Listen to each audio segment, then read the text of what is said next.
So Walmart must have finally caught on to the whole PUBG, Fortnite, and esports phenomenon and looked at the whole landscape of gaming and said, we can make a boatload of money if we just sell some gaming PCs. And that's exactly what they've done. They recently announced a new line of gaming laptops and desktops called Overpowered, or OP, that they've done in collaboration with the esports arena company. And so far, a lot of tech news outlets are giving this line high praise, saying the core specs are pretty decent and the pricing's relatively fair for what you're getting. But what are you getting, really? The Enermax Lick Fusion 240mm all-in-one liquid cooler features a one-of-a-kind RGB sync water block with built-in flow indicator, static pressure optimized RGB fans, and a high-efficiency ceramic-bearing pump for exceptional durability and noiseless operation. Click on the link below to learn more.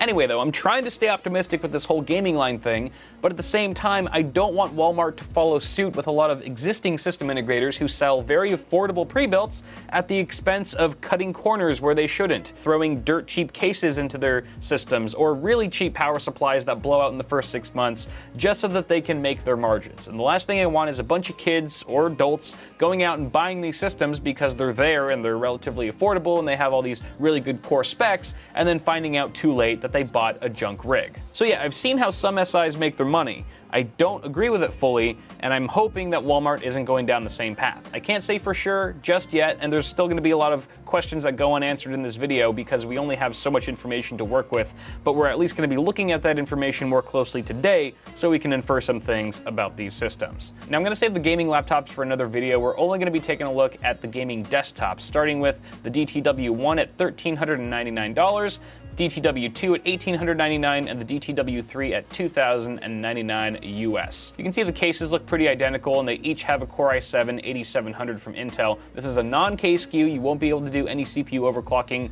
on any of these systems. As you might expect, we've got different graphics cards for each of these systems, starting with a GTX 1070, moving up to a GTX 1080, and then finally a GTX 1080 Ti. We're also upgrading the memory slightly, going from 16 gigs to 32 gigs, and again 32 gigs. Storage is the only other major change between these systems as far as I could tell, with a 256 gig SSD on the DTW1, and then the other two have a 512 gig SSD. I believe all of them, however, do have a mechanical hard drive, probably of 2 terabytes. Let me double check. Yeah, they all feature a 2 terabyte 7200 RPM mechanical drive. Now we're only going to be taking a closer look at the DTW1 for today because we can assume that the other systems are put together in a very similar fashion with the same quality and so forth. So again, this is the one featuring the GTX 1070. First, let's take a look at the core specs here.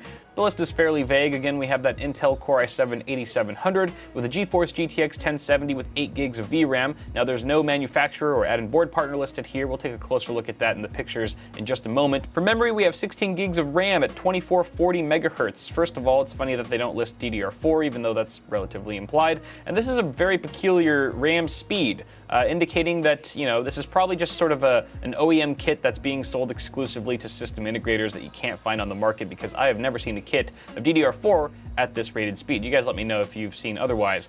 Storage is 2 terabyte hard drive, 256 gig SSD, also no manufacturer, Windows 10, VR ready, and a bunch of other basic specs. So assessing this at face value, right off the bat, it looks and sounds like a pretty powerful system. I mean, you've got a Core i7-8700, a GTX 1070, your ears kind of perk up when you hear those specs and you go, hey, that's a pretty fast rig. And I'm sure it probably is.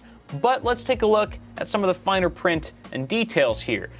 Starting with the case, let's take a look at some photos, shall we? Now from the outside, it looks like a pretty proper case. You got tempered glass on the front and side, if that's what you're into. You got RGB fans. I would imagine that this is RGB because why not? It's 2018, bitches. And it looks relatively clean and simple and straightforward. Now something else that's interesting about this photo is that if you look at the rear exhaust fan, you can see that it's kind of eclipsed by this rectangular shape right where the CPU cooler would be, meaning that this is probably an aftermarket heatsink tower design cooler, and we don't have to deal with an Intel stock cooler in one of these systems, if this picture is accurate, assuming. So that's good. That means we're going to see potentially lower temperatures and a better noise profile, at least for the cooling solution on our CPU.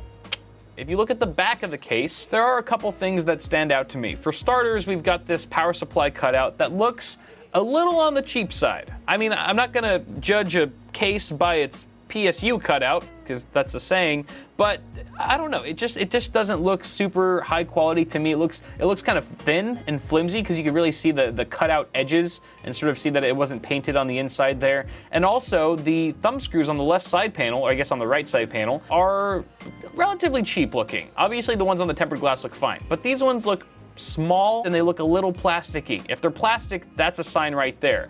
And also, I just noticed, I skimmed over this initially, but maybe you guys caught it. If you look at this, the front I/O, if you look at the actual case ports, we have 3 USB 2.0 ports. No mention of any USB 3.0 ports. It's 2018, people, and there are no USB 3 ports on this case. That is a red flag that this is no more than a $60 case, if I were to take my best guess. So, it looks really nice, but when you take a closer look, that's not entirely the case.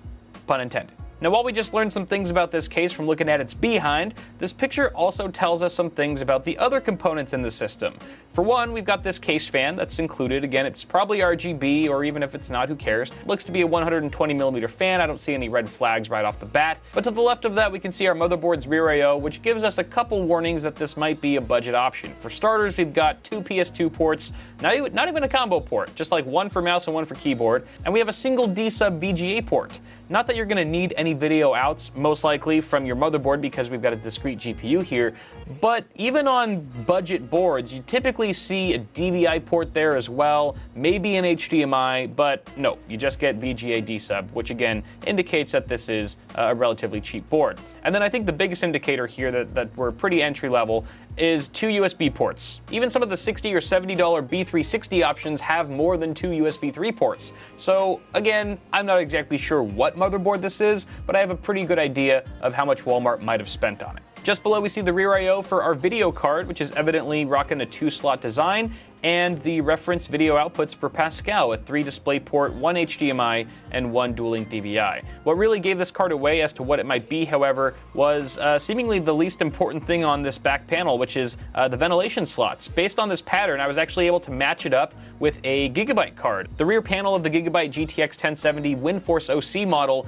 actually matches up perfectly with the rear panel here, and it's also the cheapest Gigabyte GTX 1070 currently on the market, leading me to believe that this is the card that we're seeing here. This is pretty good news if it's true, because Gigabyte is a reputable added board partner for graphics cards, and this card seems to have a relatively decent dual fan heatsink cooler on it, making this one of the more compelling components in this entire system. Moving along here, it looks like we actually have a PCIe expansion card for what looks to be USB 3.1 Type-C. It's hard to say if this is Gen 1 or Gen 2, but I would imagine Walmart installed this card because they knew that Type-C is becoming increasingly popular, and they wanted to put that on their spec list without having to upgrade to a much fancier and more expensive motherboard that would feature that port. So I suppose this is a much cheaper solution that still gets the job done. Now, something kind of interesting that I barely caught, I actually noticed it just moments before I started shooting this video, is if you look past this ventilation slot at the right, you can kind of see a silhouette of custom sleeved cables going to the graphics card. These are definitely PSU cables, and they're definitely custom because stock PSU cables don't bend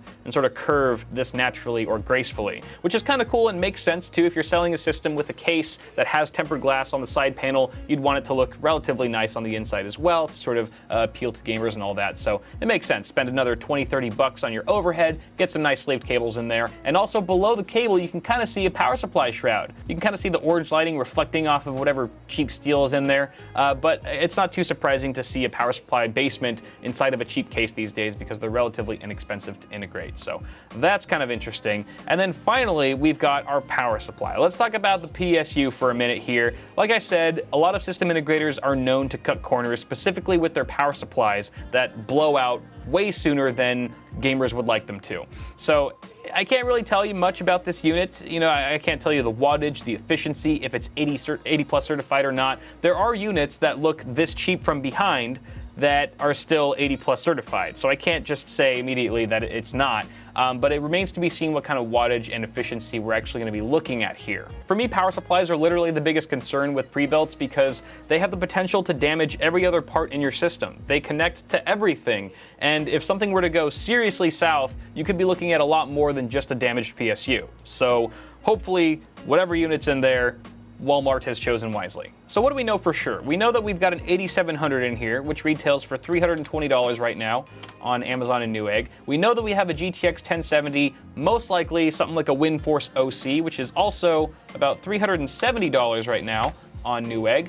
And the two parts that I am pretty certain as far as their value are the case, which I'm going to guess is around $60, and the motherboard, which I'm also going to guess goes for around $60. So if you add all that up, you get $3 million, no, that's wrong. You get $810. Subtract that from $1,400, you get $590. Yes, I had to use a calculator for that because I suck at math. That means Walmart potentially has $600 left over to split between memory, cooler, power supply, SSD, hard drive, and cables, which apart from memory, to be honest, is actually pretty doable. They can get away with some pretty decent hardware with that amount.